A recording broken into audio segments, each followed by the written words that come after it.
শান্তিপুর ঐতিহাসিক রাস এই প্যান্ডেলটা বিশেষ আকর্ষণ রয়েছে। হালকা হালকা বাইরে কিন্তু শীত পড়ে গেছে, টিমটা খুব সুন্দর লাগছে। গোবিন্দ দাঁড়িয়ে আছে কদমতলায়, মণ্ডপের দ্বিতীয় মণ্ডপে। আর রাসের সেই ঐতিহাসিক জায়গায় আমি এখন দাঁড়িয়ে আছি। এখানে দাঁড়িয়ে আছে নারায়ণ অগ্রগামী ক্লাব নির্মিত চায়ের উপাদান দিয়ে আমাদের প্রতিমা নির্মিত করা হয়েছে। শুধু চায়ের পাতা না, চা তৈরি করতে যে সামগ্রী লাগে সমস্ত জিনিস কিন্তু এই পূজা মণ্ডপের মধ্যে প্রতিমার মধ্যে ইউজ করা হয়েছে।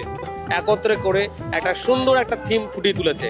কাচের বোতল, কাচের আয়না, এবং আমরা এখন দাঁড়িয়ে আছি পূজা মণ্ডপের ভিতরে। প্রতি বছর কিন্তু তারা একইভাবে একই ঠাকুরে কিন্তু সাজিয়ে তুলে পূজা মণ্ডপ। অল্প জায়গা হওয়ার কারণে এনাদের পূজা মণ্ডপটা একটু ভিন্ন হয় করছি। আর এই হচ্ছে শীতলা মা, এনাদের পূজা মণ্ডপের আকর্ষণ।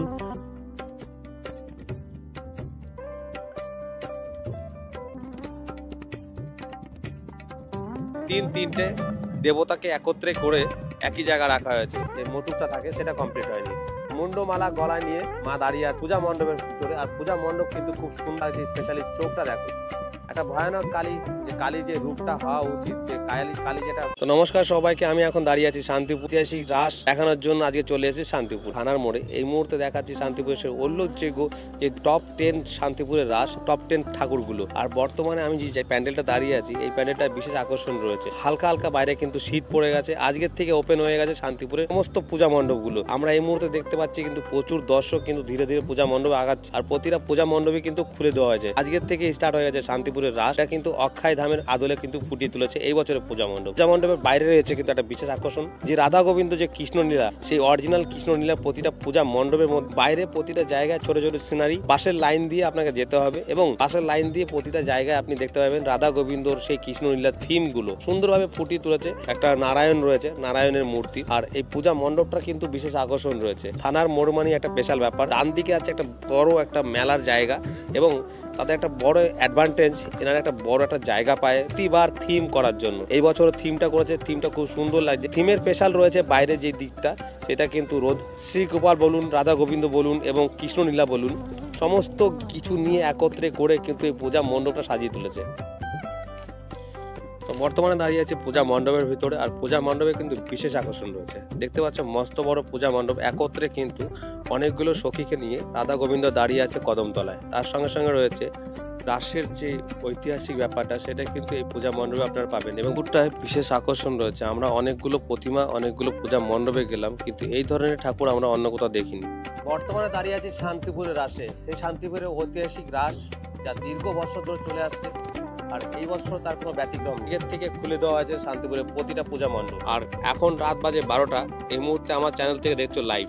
বর্তমানে দাঁড়িয়ে আছি পূজা মণ্ডপের দ্বিতীয় মণ্ডপে। আর এই মুহূর্তে দেখাচ্ছি পূজা মণ্ডপের আরেকটা টুকরো, যে টুকরোটা কিন্তু বুদ্ধদেবের যে চৈত্রকলা প্রতিটা পূজা মণ্ডপের গায়ে কিন্তু লেগে আছে। রাস মানে শান্তিপুর, আর রাসের সেই ঐতিহাসিক জায়গায় আমি এখন দাঁড়িয়ে আছি। প্রতিটা পূজা মণ্ডপে গিয়ে আপনাদেরকে দেখানোর চেষ্টা করব আজকে সেই রাসের সেই ভিডিওগুলো। কেমন লাগছে শান্তিপুরের এই রাসগুলো অবশ্যই কমেন্ট বক্সে বলতে ভুলবেন না। আর বুদ্ধদেব কিভাবে তৈরি হয়েছে সেই জিনিসটাই কিন্তু এই পূজা মণ্ডপের গায়ে গায়ে লেগে আছে। আর সামনে দাঁড়িয়ে আছে নারায়ণ, একটা মস্ত বড় নারায়ণকে কিন্তু পূজা মণ্ডপের গেটের সামনে আপনি পেয়ে যান। বাইরে রয়েছে অক্ষয় ধামের সেই থিম। তো বর্তমানে আমি দাঁড়িয়ে আছি বাইগাছির মোড়ে। আর বাইগাছির মোড়ে রয়েছে অগ্রগামী ক্লাব। আমার সঙ্গে রয়েছে দাদা। এই মুহূর্তে মাইকের সাউন্ডটা অনেকটাই বেশি। দাদা নামটা কি আপনার? প্রদীপ সাহা, কম্বোডিয়া মন্দির। আমাদের প্রতিমা আছে চা পাতা দ্বারা নির্মিত, চায়ের উপাদান দিয়ে আমাদের প্রতিমা নির্মিত করা হয়েছে। প্রতিমায় বিশেষ আকর্ষণ রয়েছে। প্রতিমাটা কিন্তু সম্পূর্ণ চা পাতা দিয়ে তৈরি করা হয়েছে। আমরা আস্তে আস্তে ক্লাবের ভিতরে যাব। আস্তে আস্তে চলে এসেছি পূজা মণ্ডপের ভিতরে। পূজা মণ্ডপটা কিন্তু বিশেষ আকর্ষণ রয়েছে প্রতিমায়। রাধা গোবিন্দ রয়েছে ভিতরে, এবং এই রাধা গোবিন্দ সম্পূর্ণভাবে সাজিয়ে তোলা আছে চায়ের পাতা দিয়ে। শুধু চায়ের পাতা না, চা তৈরি করতে যে সামগ্রী লাগে সমস্ত জিনিস কিন্তু এই পূজা মণ্ডপের মধ্যে প্রতিমার মধ্যে ইউজ করা হয়েছে। যেমন ধরুন এখানে রয়েছে লিখা সমস্ত জিনিসগুলো। এইগুলো কিন্তু আমরা যতগুলো পূজা মণ্ডপ ঘুরলাম তার থেকে কিন্তু এই পূজা মণ্ডপটা ব্যতিক্রম স্পেশালি দেখতে পাই ঠাকুরের দিক থেকে। তো আমরা যে সমস্ত চায়ে ইউজ করি, আস্ত একটা পূজা মণ্ডপ সাজিয়ে তোলা হয়েছে। এবং প্রতিমাটা দেখার জন্য রিকোয়েস্ট করব, এই ধরনের প্রতিমা আমরা খুব কম দেখতে পারি। শিল্পী তার প্রতিমার মধ্যে কিন্তু ফুটিয়ে তুলেছে, খুব সুন্দর লাগছে, অসাধারণ। তো আমি এখন দাঁড়িয়ে আছি শ্যামবাজার রাস কমিটির পূজা মণ্ডপে। আর এই বছরে তাদের থিম রয়েছে জল, বায়ু, বাতাস। এই তিনটে জিনিসকে মূলত একত্রে করে একটা সুন্দর একটা থিম ফুটিয়ে তুলেছে। তাদের বিশেষত্ব রয়েছে থিমগুলোর পিছিয়ে আপনারা দেখতে পাবেন সুন্দর সুন্দর যে ডিজাইনগুলো, এইগুলো মূলত রিসাইকেল করা জিনিসপত্র, যেইগুলো ফেলে দেওয়া জিনিসপত্র, আবাস জিনিসপত্র আমরা মূলত ইউজ করি না, সেই জিনিসগুলোতে কিন্তু তারা ফুটিয়ে তুলেছে। আপনারা দেখতে পাচ্ছেন ছোট ছোট পাখা, ছোট ছোট ঝুড়ি, ছোট ছোট বল এবং আমরা সমস্ত ইউজ করি সেই জিনিসগুলো কিন্তু এগুলো ইউজ করা হয়েছে। এইগুলো এই সামনে রয়েছে বোতল, যে কাচের বোতল, কাচের আয়না এবং এই যে মূর্তিগুলো আছে এই মূর্তিগুলো কিন্তু বিশেষ আকর্ষণ রয়েছে। এই মূর্তিটা কিন্তু রিসাইকেল প্রোডাক্ট, মূলত ফেলে দেওয়া জিনিস দিয়ে সম্পূর্ণ পূজা মণ্ডপটা সেজে বিশেষ আকর্ষণ রয়েছে। ভিতরে আমরা আস্তে আস্তে এগিয়ে যাব। আর এই জায়গাটা এখন আপাতত খালি রয়েছে, কালকের থেকে কিন্তু একটা ফোয়ারা সিস্টেম করা হবে। এখানে একটা ফোয়ারা থাকবে, জলাশয় থাকবে, খুব সুন্দর একটা থিম রয়েছে। আমরা সাধারণত এই সমস্ত থিম কিন্তু কলকাতার দুর্গাপুজো দেখতে পারি, বাট শান্তিপুরও কিন্তু তার কোনো ব্যতিক্রম নেই। শান্তিপুরে সাজিয়ে তুলেছে মস্ত বড় বড় পূজা মণ্ডপ, তার মধ্যে অন্যতম পূজা মণ্ডপ এইটা। আমরা এখন দাঁড়িয়ে আছি পূজা মণ্ডপের ভিতরে। প্রতি বছর কিন্তু তারা একইভাবে একই ঠাকুরে কিন্তু সাজিয়ে তুলে পূজা মণ্ডপ। পূজা মণ্ডপটা কিন্তু বিশেষ আকর্ষণ রয়েছে। আমরা মূলত রং করা যে জিনিসপত্রগুলো, যে ড্রামগুলো, সেইগুলো দিয়ে সাজিয়ে তুলেছে পূজা মণ্ডপ। আর ডান দিকে রয়েছে ফ্যান, যে সিলিং ফ্যানের যে রাউন্ড রাউন্ড সিলিং ফ্যানের যে ইয়েগুলো থাকে সেইগুলো দিয়ে কিন্তু আমরা সাজিয়ে তুলেছে। এবং তার সঙ্গে সঙ্গে উপরে দেখুন, হ্যাঁ, যে সমস্ত জিনিস আমরা দৈনিক ইউজ করি না, ফেলে দেওয়া জিনিস দিয়ে কিন্তু পূজা মণ্ডপটা সাজিয়ে তোলা হয়েছে। বলতে পারি রিসাইকেল প্রোডাক্ট দিয়ে, একমাত্র রিসাইকেল জিনিসপত্র দিয়ে কিন্তু পূজা মণ্ডপটা সাজিয়ে দিয়েছে। সেই শিল কাপগুলো কিন্তু পূজা মণ্ডপের সামনে রয়েছে। আর সত্যনারায়ণ ঠাকুর দেখো কত সুন্দর লাগছে। আর ঠাকুরটার হাইটটাও কিন্তু অনেকটাই বড়। কেমন লাগলো ঠাকুর এবং কেমন লাগলো পূজা মণ্ডপ অবশ্যই কমেন্ট বক্সে জানাতে পারো তোমার মতামত। বর্তমানে চলে এসেছি আরো একটা পূজা মণ্ডপে। আমি এখন গলির মধ্যে দিয়ে যাচ্ছি।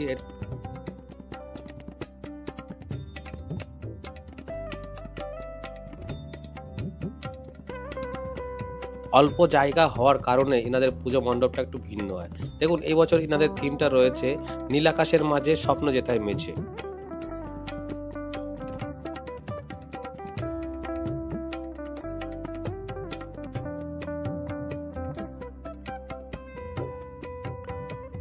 সাদা সাদা ফ্লাওয়ারগুলো যেগুলো টপে ইউজ হয়, ফুলদানিতে ইউজ হয়, সেইগুলো কিন্তু এই গায়ে আপনারা দেখতে পাচ্ছেন।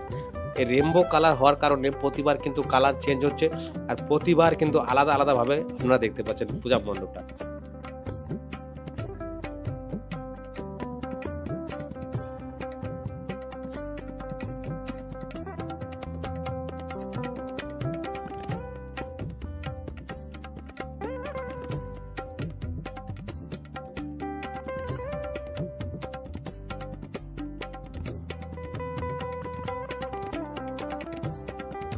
লাইট পূজা মণ্ডপে এগিয়ে এসেছি। সামনে রয়েছে একটা মস্ত বড় গাছ, তার উপর রয়েছে একটা কদম ফুলের মতো ফুল। ডান দিক দিয়ে দেখা যাচ্ছে মাকে, সামনেই রয়েছে মা, মাকে দর্শন করছি। আর এই হচ্ছে শীতলা মা, এনাদের পূজা মণ্ডপের আকর্ষণ। মায়ের হাইটটাও কিন্তু দুর্দান্ত।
বর্তমানে দাঁড়িয়ে আছি YMSA ক্লাবে পূজা মণ্ডপে। আর এই বছরে তাদের থিম রয়েছে ময়ূরপঙ্খী। কিন্তু এটা পূজা মণ্ডপের ভিতরে 83তম ইয়ার্সে তাদের থিম রয়েছে ময়ূরপঙ্খী। তো বর্তমানে দাঁড়িয়ে আছি পূজা মণ্ডপের ভিতরে। আর এই মুহূর্তে দেখাচ্ছি পূজা মণ্ডপের বিশেষ আকর্ষণ রয়েছে। আমরা যতগুলো পূজা মণ্ডপ দেখলাম, কিন্তু এই পূজা মণ্ডপটা একটু ব্যতিক্রম। তো পূজা মণ্ডপের ঢুকেই প্রতিমার দিক তাকালে দেখতে পারবেন এদিকে কিন্তু তিনটে দেবতাকে একত্রে করে একই জায়গায় রাখা হয়েছে। এদিকে দেখুন রাম সীতা আছে, এদিকে রয়েছে রাধা গোবিন্দ, এদিকে রয়েছে নারায়ণ। রাত এখন বাজে 11:30 আর আমি দাঁড়িয়ে আছি বৈষ্ণবপাড়ায় পূজা মণ্ডপের সামনে। আর এই মুহূর্তে দেখাচ্ছি বৈষ্ণবপাড়া পূজা মণ্ডপের মায়ের মূর্তি এই মুহূর্তে কমপ্লিট হয়ে গেছে। মাথার চূড়া যে মোটুকটা থাকে সেটা কমপ্লিট হয়নি। মুন্ডমালা গলায় নিয়ে মা দাঁড়িয়ে আর পূজা মণ্ডপের ভিতরে। আর পূজা মণ্ডপ কিন্তু খুব সুন্দরভাবে ফুল দিয়ে সাজিয়ে তোলা হয়েছে এবং বাইরের দিক থেকে কিন্তু বিশেষ আকর্ষণ রয়েছে। আর এটা কিন্তু পার্মানেন্ট মন্দির। এই মন্দির কিন্তু একইভাবে সারা বছর আপনারা দেখতে পাবেন। সমস্ত ধরনের পূজা এই পূজা মণ্ডপে হয়, যেমন দুর্গা পুজো, সরস্বতী পুজো, কালী পুজো এবং রাস, তাই এই পূজা মণ্ডপে হয়। প্রতি বছর এই রাসটা কিন্তু বিশেষ আকর্ষণ থাকে। প্রতি বছর কিছু না কিছু দেবদেবীর আগমন ঘটায়। তাই এই বছর তাদের ঠাকুর রয়েছে শ্যামা মায়ের রূপটা কিন্তু দুর্দান্ত লাগছে। স্পেশালি চোখটা দেখো, একটা ভয়ানক কালী যে রূপটা হওয়া উচিত, যে কালী যেটা ভাব, সেই ভাবটা কিন্তু তুলে ধরার চেষ্টা করা হয়েছে। এবং মন্দিরের চারিদিকে রয়েছে সুন্দর ফুলের ডেকোরেশনটা দুর্দান্ত লাগছে। এই মন্দিরটা একদম 3 রাস্তার মোড়ে